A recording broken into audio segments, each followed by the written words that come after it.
A long time ago, in a galaxy far, far away, it is a period of diaspora and determination, where a young woman yearns to move beyond the limitations of her family's small circle and the ghosts of a past that her father cannot leave behind, and a young man fights to assert his own path. As they both reach for a greater world, their hands find each other, sparking a romance that will test their resolve and prompt questions about the world they live in and the life they want to have. Mississippi Masala is rated R for sexual content and language, and also includes depictions of racism against both Black and South Asian people, and the discussions in this episode engage with that content, so please proceed according to your needs and comfort level.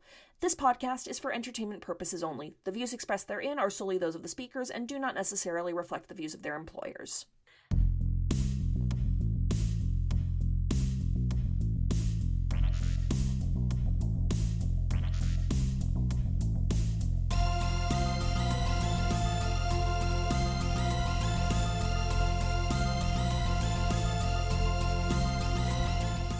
Hello there, and welcome back to 6 Degrees of Star Wars, the podcast where we explore all the ways George Lucas's flagship franchise surrounds us, binds us, and penetrates us in the landscape of cinema.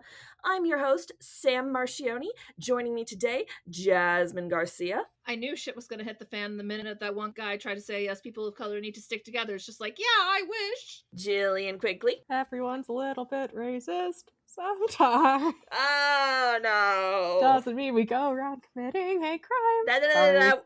We do not have time to get into all of that. And Shamila Karanakran. Okay, show of hands. How many of us want to be Denzel Washington and Sarita Choudhury's third here? Hi. I'm happy just to watch. That too. But, I mean, that could be part of it. That could be part of it, Sam. For Valentine's Day, we have selected director Mira Nair's Mississippi Masala from 1991, starring Denzel Washington and Sarita Choudhury, and oh my god, I think I believe in love again. Whew, I swooned. So this is a degree 6, kind of shocking to me, as Mira Nair has not only worked with several Star Wars people, most notably Queen of Katwe with Lupita Nyong'o, but also she did Natalie Portman's segment of New York, I Love You, and she's just a really, really cool director, and for those of us in the States, we also might know her as the Mom Donnie, if you will. Hey. Yeah. Yay! Shout out to my home state. When you realize that this is the woman who raised Zoran Mamdani, like, a lot of stuff starts making sense. Yeah.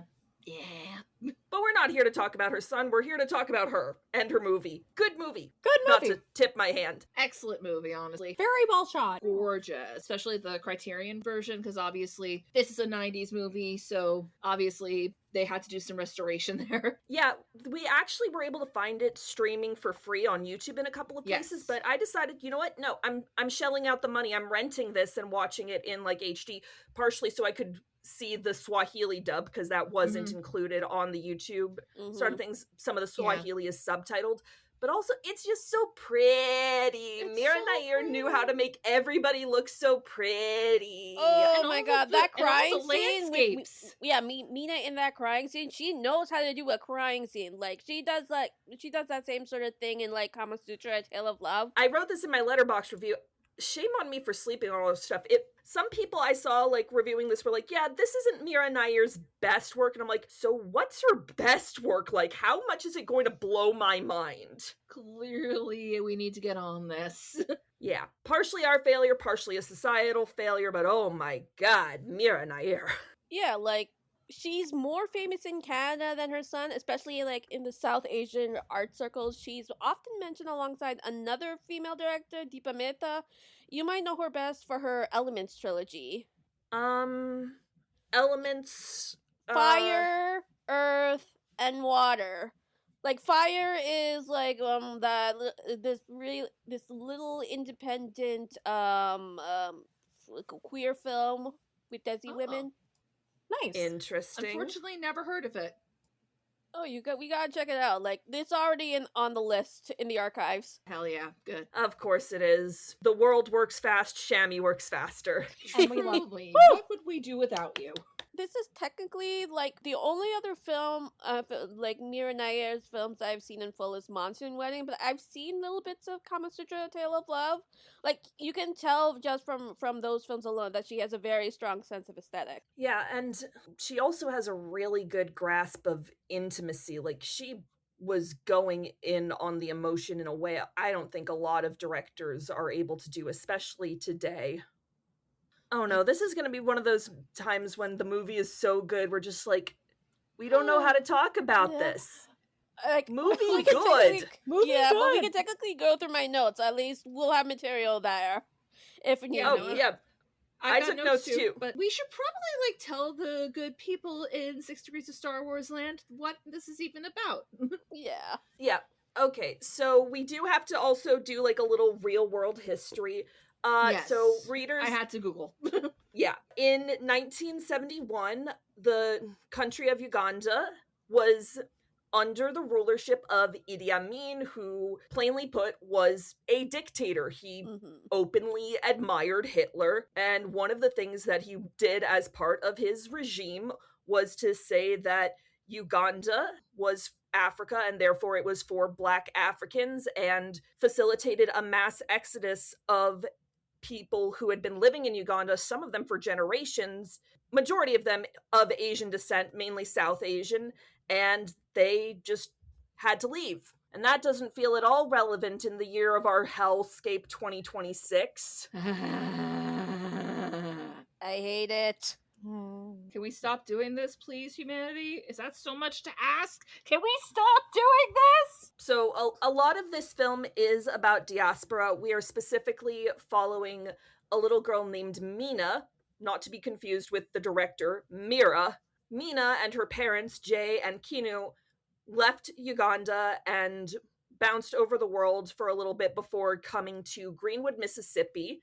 And about 20 years after the initial events of the prologue, Mina is 24 and means ugly, I think, because She crashes into his van.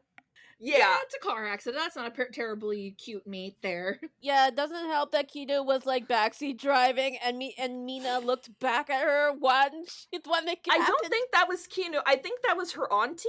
No, I think that was Kido. It was the girl who was getting married.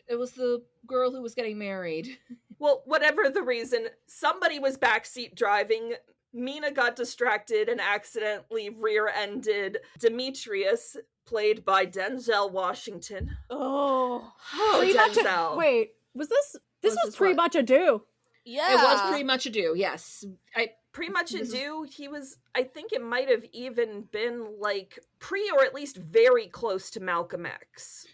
No, Oh, because when did please? Malcolm X come out? Because this was 91. This Well, was no, 91. this was 90. Malcolm X was 92. But the crazy thing is, Denzel Washington was already an Oscar winner at this point for Glory. Oh my Yeah. god. Oh shit!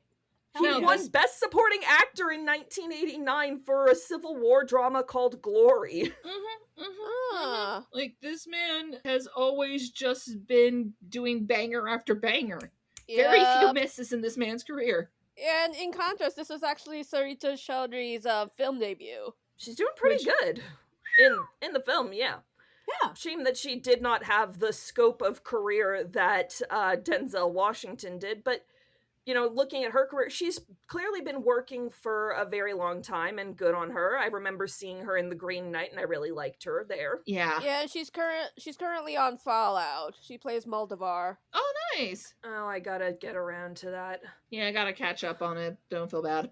I need to Yeah. get HBO Max. There's too much stuff to watch everywhere. Can we slow down? We did. That was called the pandemic. No, even then they were like shoveling all the stuff at us. Yeah, but it was definitely a pretty big slowdown, and unfortunately, they decided that because we dared slow down, they had to make everything worse.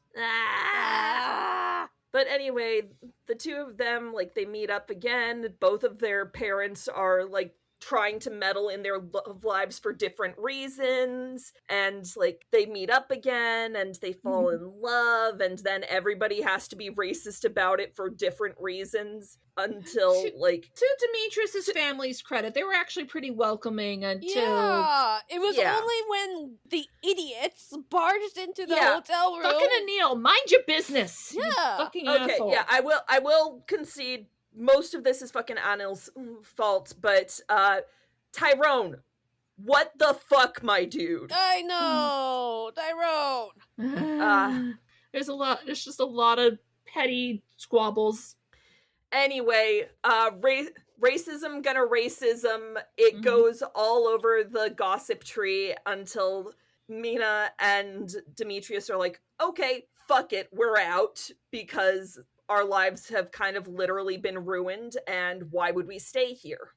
And it's worth pointing out that throughout the movie, Mina's father has been trying to petition to basically sue for them to get their property back now that Uganda is no longer under the but this has been going on for 5 years, and for the 3 years that they've lived in Greenwood, they've been living in a motel, so they literally have not put any roots down, because Jay is literally just wanting to go back to Kampala. And the sad thing is that the movie ends with him having returned, and it doesn't actually give him the fulfillment that he wanted, which really sucks, because you could argue him holding on to the bitterness there is part of what ended up ruining his relationship with Mina. That and his complicated relationship with his he keeps calling him brother. I assume this is like, you are my friend so close that we are practically brothers, but it's in the sense that like any like close adult with you the same age, like inevitably your kids are gonna start calling them uncle. Like it is a very desi thing. They very clearly grew up together. I almost wondered if maybe it was like just a mixed family sort of thing, because it might sounded like it. I wasn't 100% sure of it either, and as the waspiest of wasps, I grew up calling my parents' friends Miss blank name, or in the case of my parents' male friends, it was either Mr. last name or it was a nickname. Like, there was one of my dad's friends who was always just called Chief. It's kind of one of those cultural divides. It's like, I didn't really have that many of my parents' friends who I called aunt or uncle, but it's definitely something I've heard of happening a lot. I've had a handful of parental family friends that we call aunt, uncle, but... yeah. It depends. Yeah, it depends. I think it's mostly a Daisy thing, because I did grow up like with really close friends of my mom's. I call them auntie. I do know that, like, in a couple of the other movies that I've seen for one thing or another, like, I think it was in the Ms. Marvel series that they had that whole cluster of women called the Illuminantes. Yes! And I think that in this movie, that role is partially filled by Mira Nair herself. She and another actress, Rajika Puri, are, like, gossiping about Harry Patel and how you can be dark-skinned and wealthy, or you can be fair-skinned and poor, but you can't be dark-skinned and poor. And I'm like, God, there's a lot to unpack there. Yeah, So reminded me so much much of the aunties in Polite Society. Yeah, I definitely Gee, it's see almost that. like there are institutional problems that keep trickling down through the generations, and we call it tradition.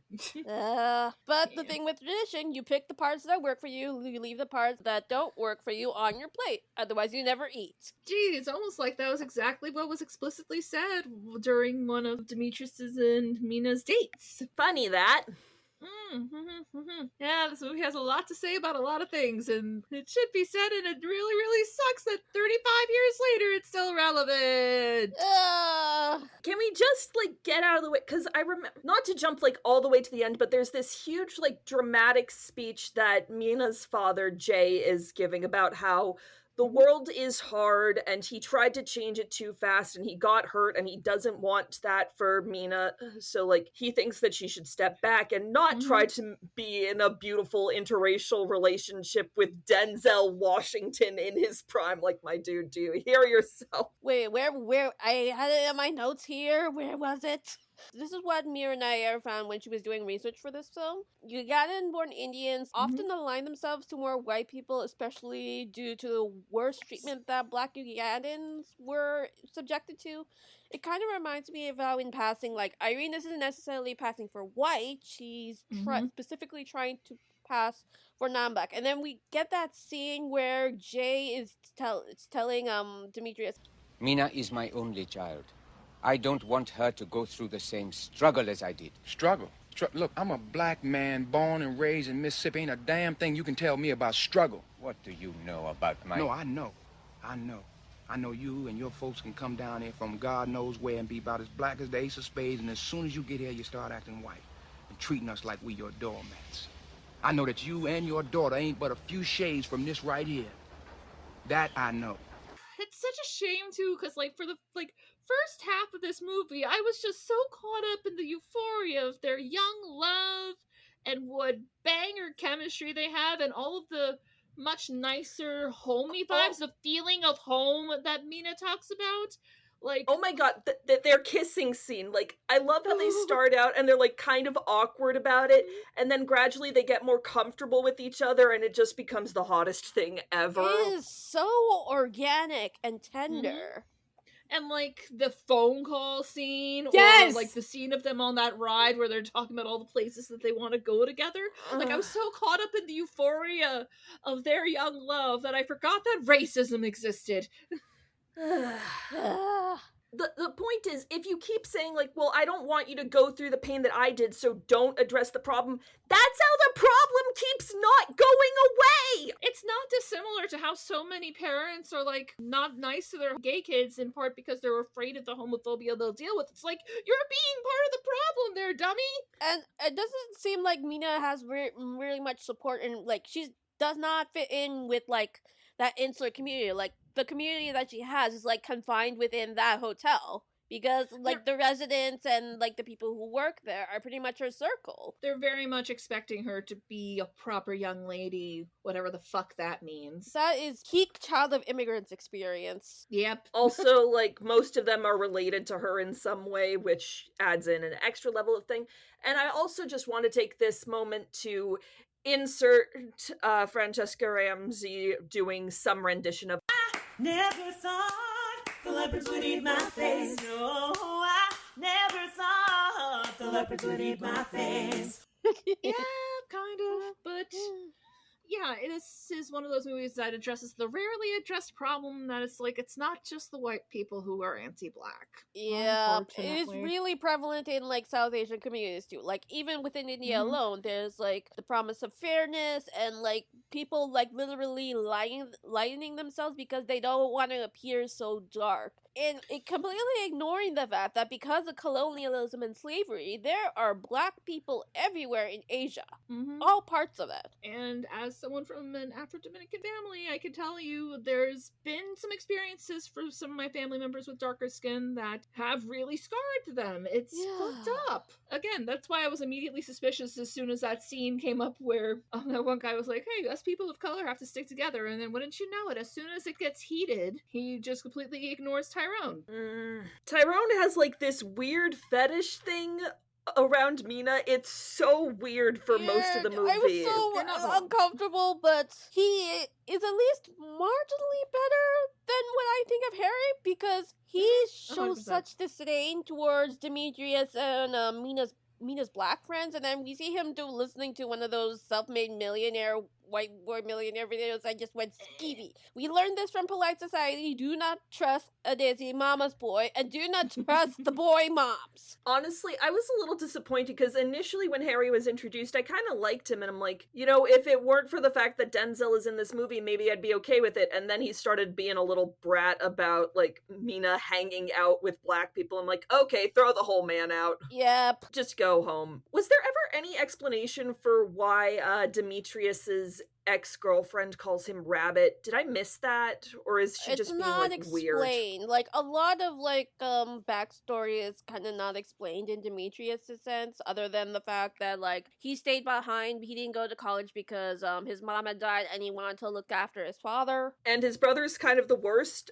Listeners who might not know, my day job is as a career coach, so the minute I heard his brother talking about how he was going on unemployment and they were like, go away, we're taking care of veterans first, I'm like, okay, so if we can start for a 30-minute session, let me look at your resume and cover letter, let's see if we can maximize it for ATS, etc., etc. I'm like, turn off your brain, you're not at work. You are not at work. I'm just thinking, is the employment center that the brother is going to run by white people? Because maybe that could be another thing. Oh, it's almost certainly. 100%. A job of state government, most likely the majority of the officials are going to be white people, especially in the 90s.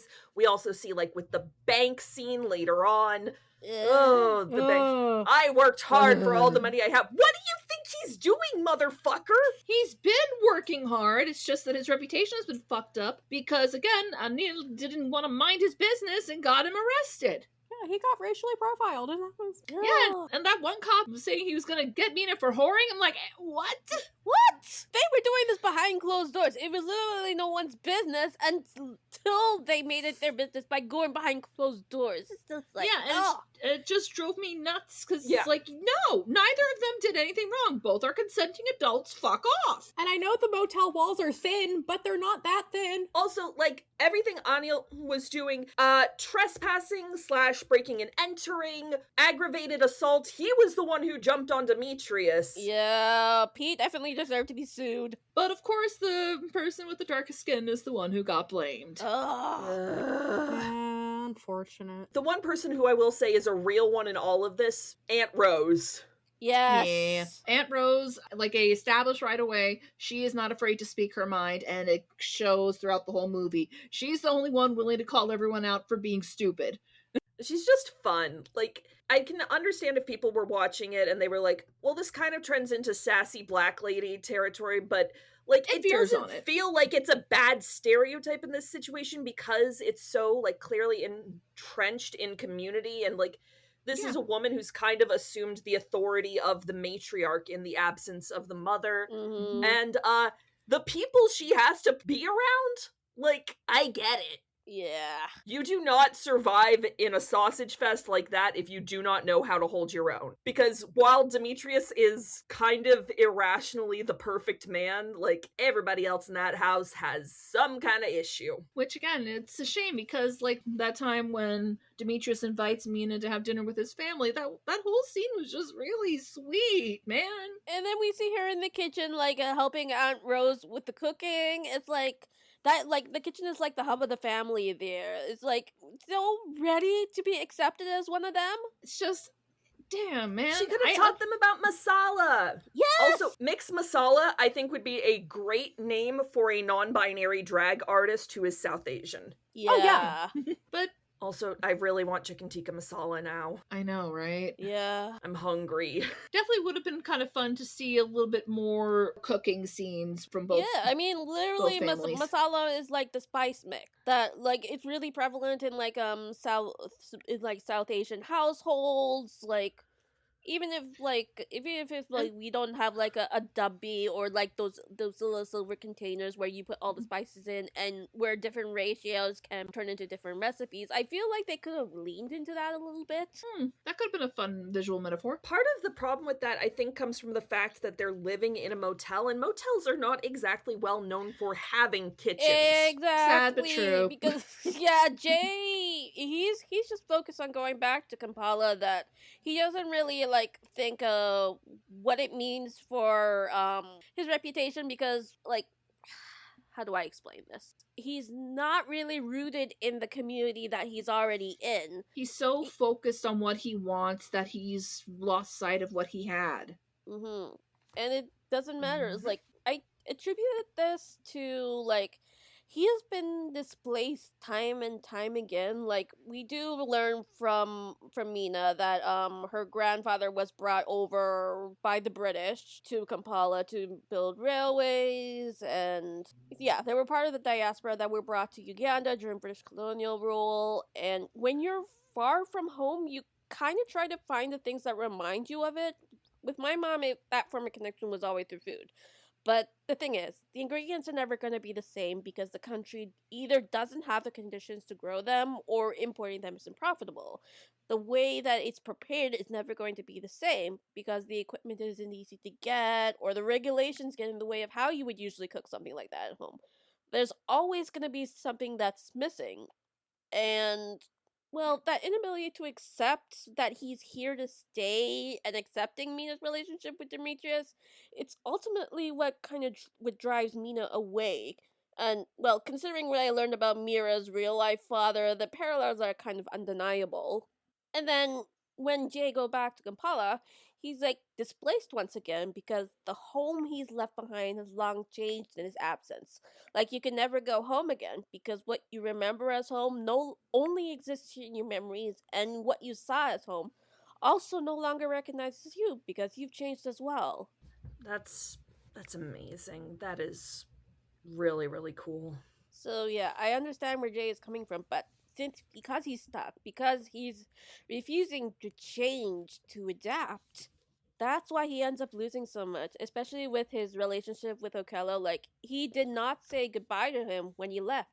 And when he comes back, it turns out Okello's long been dead. Yeah, the Okello thing, honestly, I think a lesser movie would have had that revelation beforehand and, like, had that be the way that Jay comes back and everything is fixed and happy, actually, and everybody gets to stay.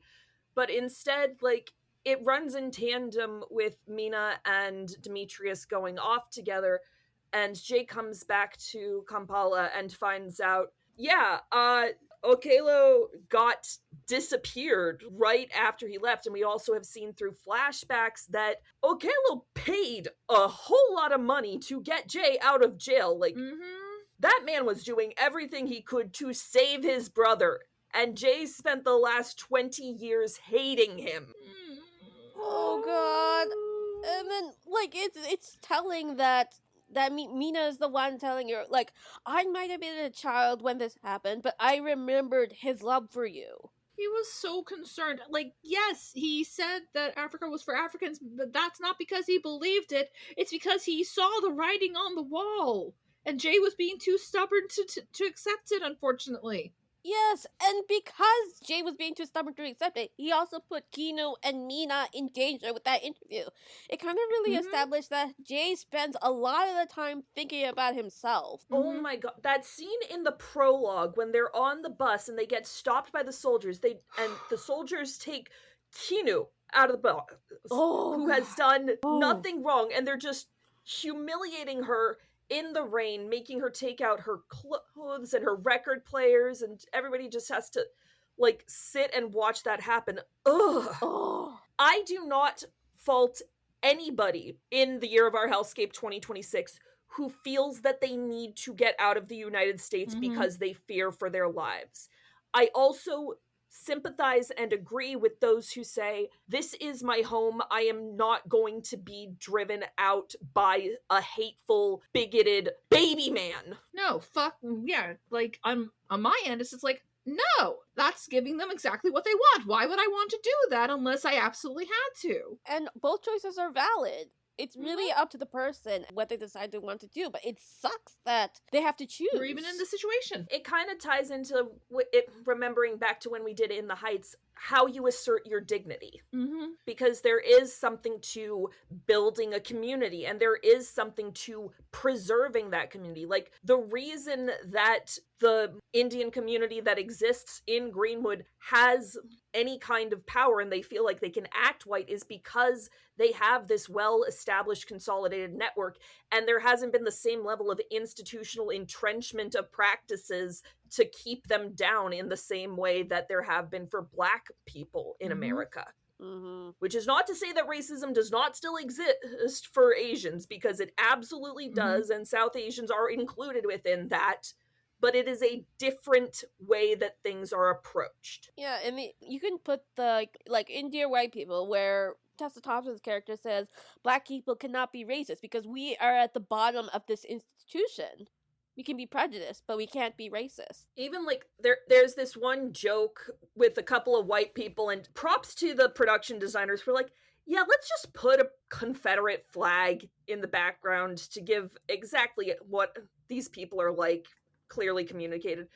And one of the racist guys is going like, they should have gone back to the reservation. And the other guy goes, wrong kind of Indian. Not just wrong kind of Indian, it's like for the last time, wrong kind of Indian. Yeah.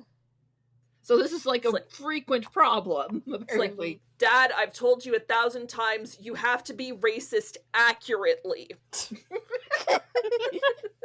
Although, fun fact about that scene where Kinu is being removed from the bus, like, all the Indian extras were members of the Ugandan community who had returned to Uganda. They were just extras on the bus. And the couple behind Kinu and Jay were Mira Nair's mother and father-in-law. Like, they'd never been in movies. It, like, took 2 days to shoot that scene with the soldiers and all that. They had to stay on the bus for 8 to 10 hours, and then finally on the second day, Mira's mother-in-law just said, okay, you gotta change the story because this was harder than the actual expulsion. Just kill us off, Mira. Yeah, and Mira says that she'll never forget it. Now I see both of them there, and it makes me very happy. They are both gone, but I will never forget that second morning. It's just such a good film. You can see the love pouring out of it. After the prologue, for like the first half of it, there's almost something very comforting about it. Because you're right, the communities that surround our two leads, it really does feel like it's a character all on its own. There is so much connective tissue between them. It's like we've got these two big connected families, and it really, for a while there, you think, hey, maybe these worlds can collide peacefully. But no, real life, we can't have nice things. Yeah. Just let them have a rom-com. Like, I don't think that this counts as a rom-com. It was labeled as romantic drama comedy when I rented it. Yeah. But I'm like, I will fully admit, there were times when I laughed. Like, I laughed way fucking louder than I expected to at, God, what was it? The customer always comes first. Like, that joke had me giggling like a little child. But, you know, for the most part, this is a pretty serious kind of film, and I like that it treats the situation seriously. It doesn't ever, like, try to wink at us. It asks us to approach this with sincerity, which I just miss sincerity in movies. I miss sincerity, which I think is different from sentimentality. Also, can we talk about the fact that if any of us were in Sarita's position for like a good chunk of this movie, we would have simply passed away in the face of Denzel Washington's puppy dog pout and that so you're hot and spicy. So I am really thankful for Mira for fighting against, like, she was under a lot of pressure by backers to, like, select white leads rather than going with Sarita and Denzel. Ugh. And part of it was because Ben Kingsley was originally cast as Jay, but he eventually withdrew from the project, and and that caused the original backers of the movie to pull out. Like, she was only able to get new funding after Denzel Washington was cast as Demetrius. Thank God for Denzel, then. Yes, Denzel made this movie happen. Which I think is probably the biggest indication of, this was a post-Oscar Denzel Washington, that he could achieve that. For sure. Yeah. This was very much at the height of his career. Also, the birthday song never sounded so romantic. Like, God damn! But I tell you, these two are so fine! It's a shame that they never, like, acted in a movie together after this. Like, reunite! There's time! There's still time! We There's can still time! make that happen! There is still time! Also, like, on the subject of, like, melting into a pile of butter after Denzel Washington does anything, I don't know what it is, but, like, this was a very tasteful sex scene. Like, you can get the idea that they shot this sex scene to not be rated R. Mm-hmm. Yeah. Because, like, we never see any titties. We Nope. don't see any entry. We don't even really see, like, any thrusting. The most explicit I think we get is a very quick shot of Denzel Washington's butt as he's pulling on his jeans. Mm-hmm. But, like, there is still something so intimate about the shot of, like, 2 feet rubbing up against each other and, like, toes curling. And I'm not a foot person. Like, I'm not Tarantino over here, but it's just, like... It's very particular. Yeah, but this is like a balance of tenderness and horniness that I feel like is a very hard balance to strike, but Mira does it so well here. But yeah, no, arguably you see more skin during the phone call scene. Yeah. Mhm. Which as soon as like her blanket just like pulled off just a tiny little bit that you could tell, oh, she's not wearing anything below the waist. Oh, okay. Okay. Oh, that's what you're doing. Okay. With all respect, ma'am. Like, I think that the R rating for this probably came from the uses of the word fuck and also the one use of the N-word. Yeah. Seems about right. Which is kind of disappointing because I think that this is a film that people who are on the younger side would really benefit from seeing. Like, I would absolutely advocate, you know, high schoolers should see this movie. But nope, we can't have nice things. Although for context, listeners, my high school experience did include, among other things, watching Spike Lee's Bamboozled in junior year. And if you don't know Spike Lee's Bamboozled, That's crazy. you're in for an interesting watch in the future. Well, at least you didn't have to watch Franco Zeffirelli's, like, Romeo and Juliet. Oh, no, I did. I did. You're not a fan, Shami? It was more like I couldn't stand the reactions of all the girls around me. Everybody was really immature about it, and I just could not get over the fact that the Romeo looked like Zac Efron. That sounds about right. Yeah, that does sound about right. Meanwhile, there was like a yearly tradition in my middle and high school. No, it was middle school. They would show the 8th graders Schindler's List near Holocaust Remembrance Day. Christ. Well, no, it was for educational purposes. We did have a lot of people in the school who had family members who were survivors. Keep in mind, I grew up on Long Island. Yeah, but still, middle school feels a little too young for that. Like, high school, maybe. Then again, what do I know? I don't know. Like, there was always permission slips. Like, to me, Yeah. especially considering this was for a lot of my classmates, their family's reality. I can understand the argument that you gotta be carefully taught before it's too late. I do get that. I also feel like that kind of ties into what makes this movie work so effectively, because it's really good at communicating all of the emotions that go into this and all the history and all the trauma without itself feeling traumatic. Yeah. And again, that is a wildly privileged take for me to have with my skin so white H.P. Lovecraft would like me until he realizes, oh god, she has filthy Italian blood tainting her. Oh, and she's from Massachusetts. Christ.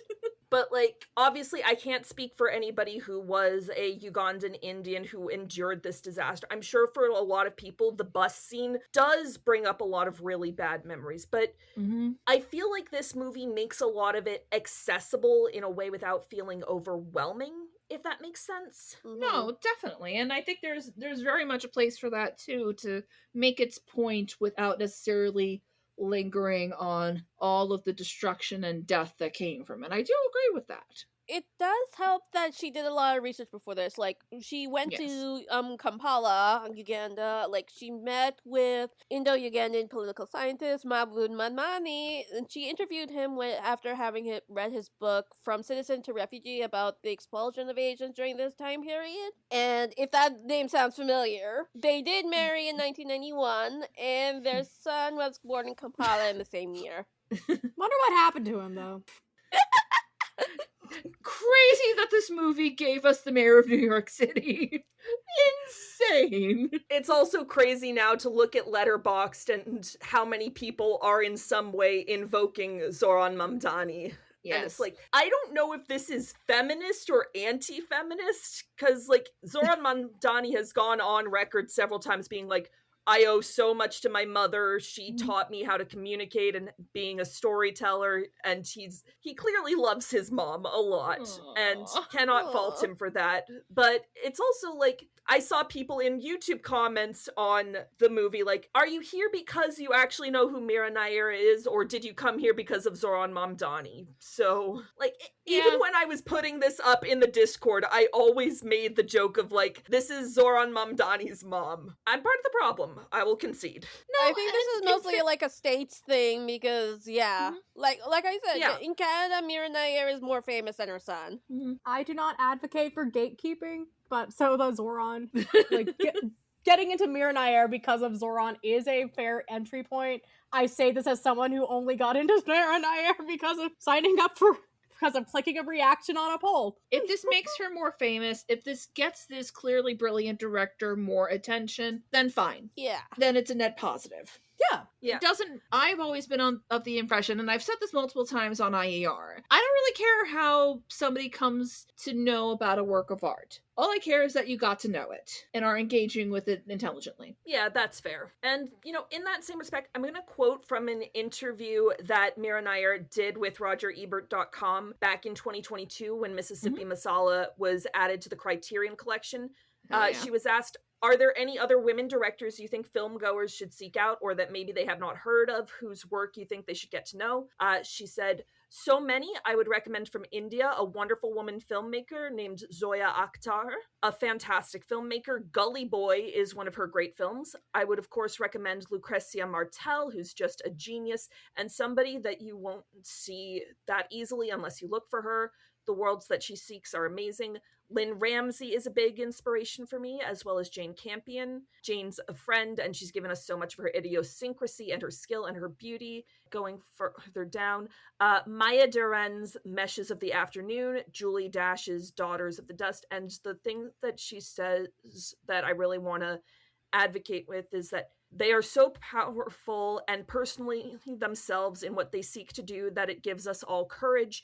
People are waking up to us. It's late in life, but I'm welcoming any embrace. And I think that's a lot of what you're saying too, Jazz. 100%. I will absolutely share the link to that interview with Maria E. Gates. Nice. Wow, Zoya Akhtar did the Archies. Nice. We are here for women supporting women. I kind of, on that note, wish that we got a little more follow-up on, like, what Mira's friends were thinking about this, because I feel like we missed an opportunity to have Tadris be, like her friendship with the girl who was coming in the club scene. I forget her name. I'm so sorry about that, but they were so cute. Yeah, that's who I was saying, Tadis. Tadis. When she was initially introduced, I'm like, ooh, so is Tadis, like, gonna hook up with Harry Patel, leaving Mina, god damn it, leaving Mina to more easily hook up with Demetrius. Unfortunately, no. Harry sucks. Harry sucks. God damn it, Harry. Harry, you could have had a baddie like her, but you were too much of a dickhead. Another reason not to be racist, you miss out on a lot of hotties that way. Yeah, you're not wrong. You are not wrong. Like, we know you're probably attracted to them anyway, so why would they want to bang you if you hate them? Yeah, not everyone could be Kamala's brother in Miss Marvel. But yeah, this is such a gorgeous, cross-cultural, emotional roller coaster of a movie. Yeah, and I saw so much of my childhood in Mina, like that hair flip. That is Desi Girl hair in all its glory, and I want a lot of Mina's wardrobe, like that sparkly scarf. Oh, no, I love her clothes. I want to raid her closet. I gotta go back to the interview because there's a part specifically about Sarita's hair. Like, so the interviewer asked, like, if the first hair flip bit was like a reference to Gilda, and Mira Nair was like, no, I didn't even know about Gilda at the time. My reference was her own hair. I don't think she possesses a brush or a comb. She was just like that, and she still is. And she goes on about how, like, she saw this picture of Sarita on a bicycle and just loved her look and had her come in and audition, was like, that's Mina. So, like, that hair is exactly Mina. It really is. Like, it's just so gorgeous, and it feels like such a perfect fit for her character, too, because, again, Mina does not give a fuck of what you expect of her. And that's like we really don't talk enough about, we haven't talked enough about how she is just speaking her truth basically at every turn. And I do love that she's reveling in her dark skin as well. Like, Yes. she pokes fun at, like, Harry's mom for, like, looking down at her dark skin. Mm-hmm. Yeah. I'm not going to quote directly from the movie, because I ain't got the credit for that, but, like, Same. It was very fun to see her basically teasing her mom about the colorisms. Like, you have to deal with it. This is who I am. This is the daughter you got. Take it or leave it. And again, it is really heartbreaking that all of this ended up kind of tearing their family apart.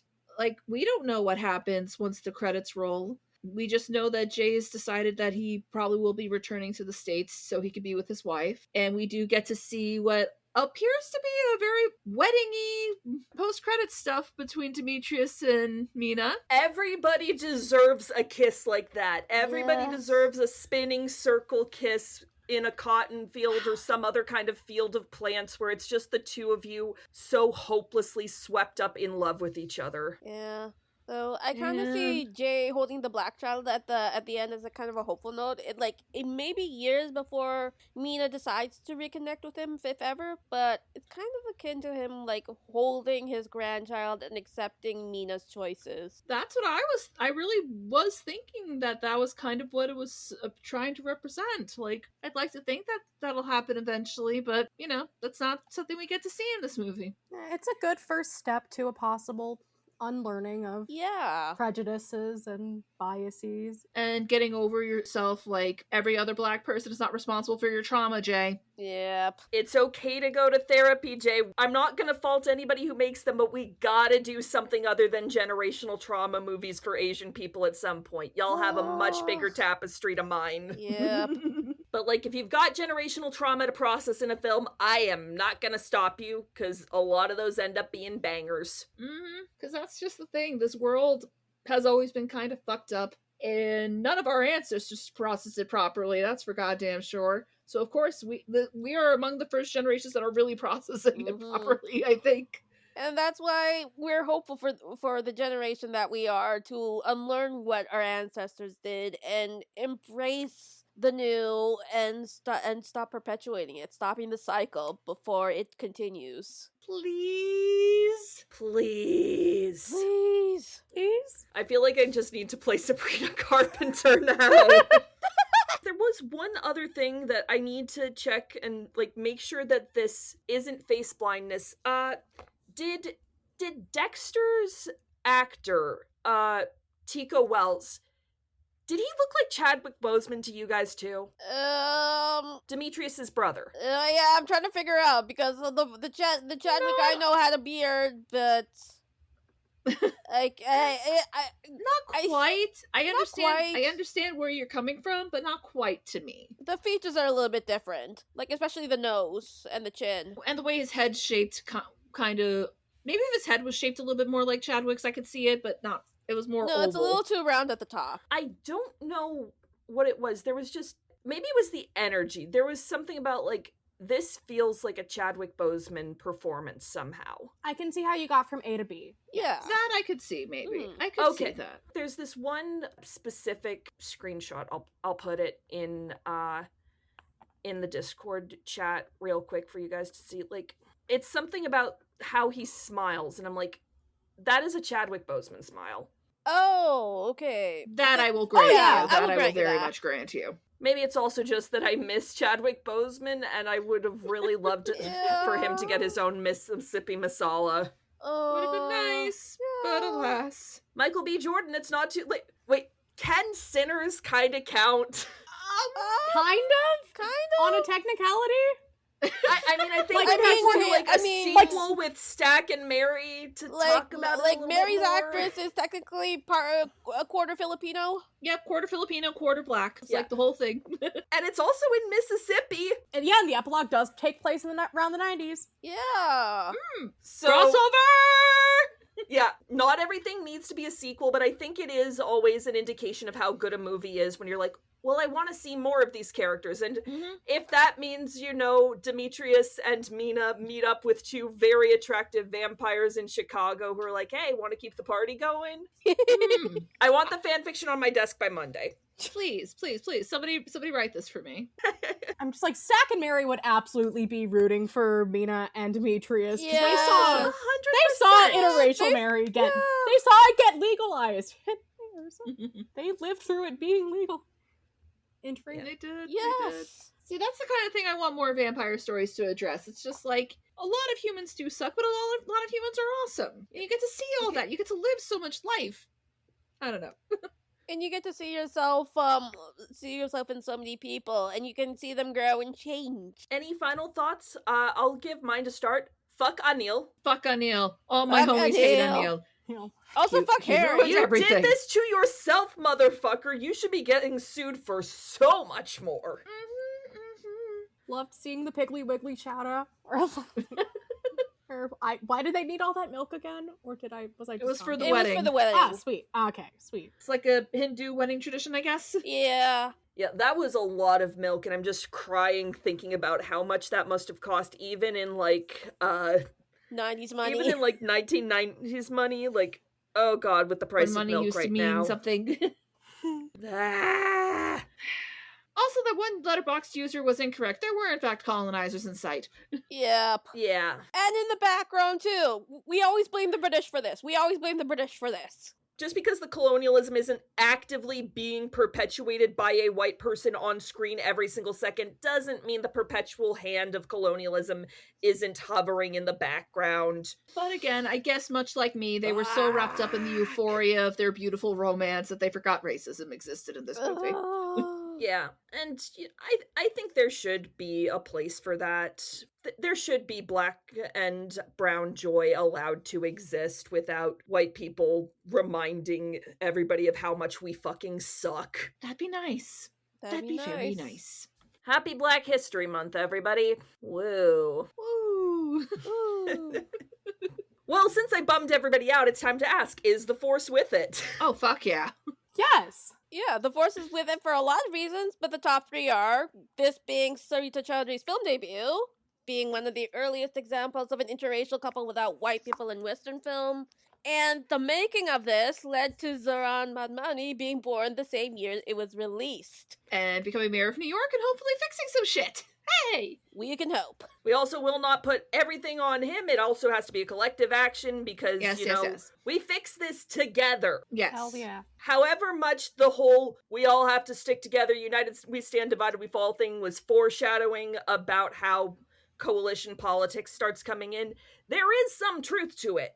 Mm-hmm. Who has Pluggables? I have the least amount, so I am Cutie Puppy Fire on most of the socials. I don't have any other quippy one-liners. I can stay to plug myself, so enjoy. Jazz, I'm curious. Some people Yes. compared this to Romeo and Juliet. Do you think I there's saw. enough creator intent to justify it showing up Not somewhere? as of yet, no. Not as of yet, no, sadly. Mira Nair explicitly states it, then Mhm. we're good to go. Yeah, but as of now, I've not seen anything, sadly. Mira Nair, please retcon that this is a Romeo and Juliet so that Jazz can justify it on something. Please! Or if there's an Indian story that is similarly star-crossed lovery, you can retcon it to that too. Just please let Jazz talk about it on this place that Faye is about to talk about. I am the host of In Each Retelling, the podcast where we explore all the ways old tales are made new. I mean, listen, if Mira Nair holds any interest in any of our little podcasts, I'll be fainting. And you can find me at Favorite Viewer on all the socials. You can find me on the online muse on Tumblr. I make all the graphics for this podcast and for our sister podcast, In Each Retelling. If you like my work and want to commission me, come hit me up. And I totally recommend seeing the rest of Mira Nair's filmography. It is so varied and it's so gorgeous. Do you have any recs? Top 3. Top 3. Okay, Queen of Katwe, Monsoon Wedding, and Kama Sutra: A Tale of Love. Putting it on the list. It's already in the list. Of course it is. Where would we be without you, Shami? When I'm able to start paying Shami's the first one getting a paycheck. Oh, same. And in the spirit of Star Wars, to be there for the people who need us, this episode is spotlighting a different Mira, the Mississippi Immigrant Rights Alliance. Mira has been operating for 26 years to advocate for the state's immigrant population through community organizing, legal support, and policy changes. The work done on local levels is what makes national movements sustainable and possible. Their current focus is on fighting the massive number of bills in the Mississippi House of Representatives that would advance anti-immigrant and anti-union policies, in recognition of the fact that workers' rights apply to everyone, regardless of status. Visit yourmira.org to learn more about their mission and current projects defending the rights of Mississippi's immigrant population. The link can be found in the description, as well as on my various socials at Demisem. Our theme music is provided by Refractory Period, the two girls, one beat synth-pop sensation. You can follow them on Instagram at Refractory Period, the band. To further support this podcast, please subscribe to us on your platform of choice, leave reviews, and share with your friends to boost our visibility, and consider joining our Patreon. And now, it's time to turn to the Chance Cube to decide where our journey takes us next. Jazz, before I roll the Chance Cube, this marks your 25th episode, which means we grant you the rank of Master, but you are not yet on the council. I'm not gonna crash out like Anakin does, don't worry. No, this is the logical progression. You're supposed to go from knight to master to council member. This is true. Excellent. Anyway, upon reaching 25 episodes, you will have one opportunity between now and your 50th episode to choose the movie that we roll up a degree to watch. So if, for instance, I roll the Chance Cube and a 4 comes up, you could pick any 4 right now, and I would be honor bound to say that is our next movie. Would you like to force your roll now? I've seen some of the winners of those polls. I am not fucking up with that list. Well then, let's do this, shall we?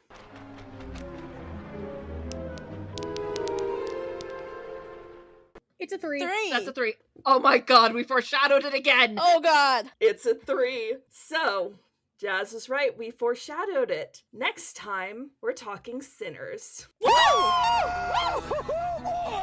We will see you all next time. Until then, stay safe, stay strong, stay beautiful, and may the Force be with you.